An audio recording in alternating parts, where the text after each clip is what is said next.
Hello? You brilliant history nerds! Buckle up. We're time traveling through one explosive chain reaction that started in an ancient lab and ended in a Hollywood myth. Today's story begins with Taoist alchemists hunting for immortality and ends with cowboys pulling triggers in dusty saloons.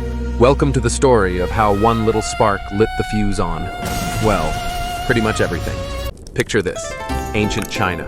Taoist alchemists in full hustle mode, looking for a way to cheat death.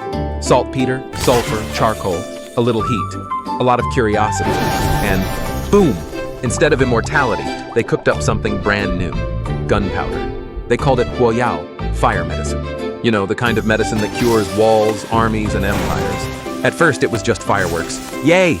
But someone eventually asked, wait, what if we point this stuff at people? And just like that, the battlefield was never the same again. The Chinese built the first fire lances, basically bamboo flamethrowers stuffed with gunpowder. Not exactly safe, but terrifyingly effective. The Mongols loved it. They grabbed the tech, the engineers, and carried this explosive knowledge westward like a destructive Uber. Through the Silk Road, gunpowder reached the Islamic world, then Europe. And Europe, well, they didn't exactly master it right away. The first cannons? Comical disasters.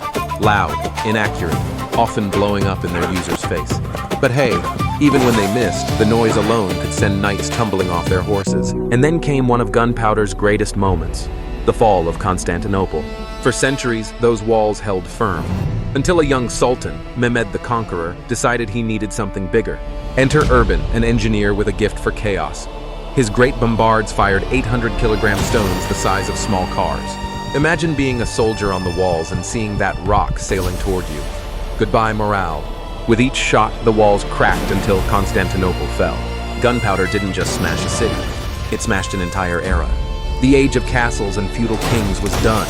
The rules had changed, but cannons were heavy, clunky, and slow. Soldiers needed something portable. So came the hand cannon, then the arquebus. The matchlock was the first big step, but it relied on a burning rope next to your face. Rain? Game over. Nighttime? Congratulations, you just became a glowing target.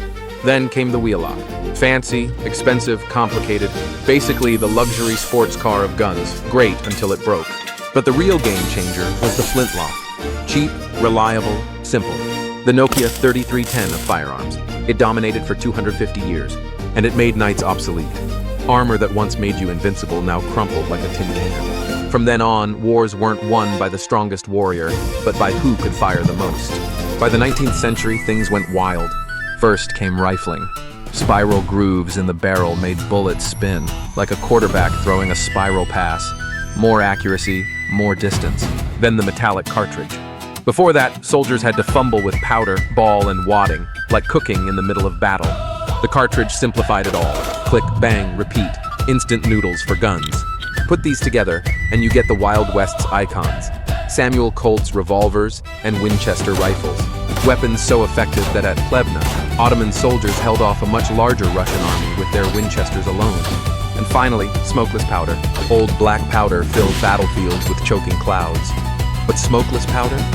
Clear, deadly, invisible. Perfect for snipers. Shoot, hide, deny everything. It wasn't me! But what about the Wild West we see in the movies? Duels at high noon? Gunslingers in every saloon? Sorry to break it to you, that's mostly myth. In towns like Dodge City, carrying guns was illegal.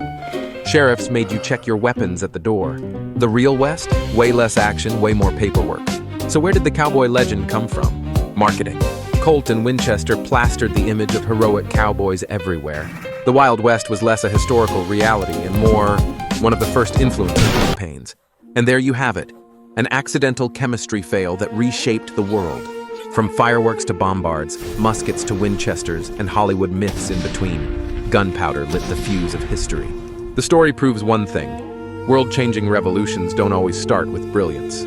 Sometimes they start with a mistake. If you enjoyed this explosive journey, smash that like button and subscribe for more history with firepower. And tell me, what should we blow up next? Historically, of course. See you in the next one.